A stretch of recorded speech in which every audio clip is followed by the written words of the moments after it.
keçdi.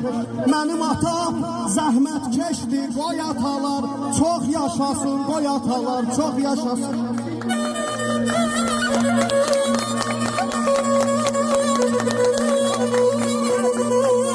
Üzündən nur, gözündən nur, nəvəsilə duyar qürur, Allahımdan arzum budur. Qoy atalar çox yaşasın, qoy atalar çox yaşasın. Allah şükür. Adın güneş ay verərəm, adın güneş ay verərəm, hər səsinə hay verərəm, mən ömrümdən pay verərəm.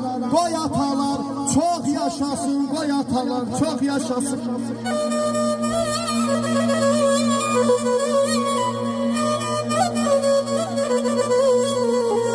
Kim deyir zəhmətin dammalıyıq biz, atanın oduna yanmalıyıq biz, onu yeryüzünün Allahı sağmalıyıq biz.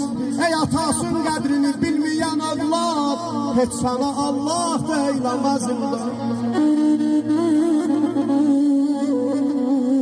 Güneşdə qapına saçanın yoxdur, pis gündə qapına qaçanın yoxdur, atan yox, qapını açanın yoxdur. Demək ki, xanən olundu bərbad, ey atasın qədrini bilməyən evlad, heç sana Allah deyləməz imdad.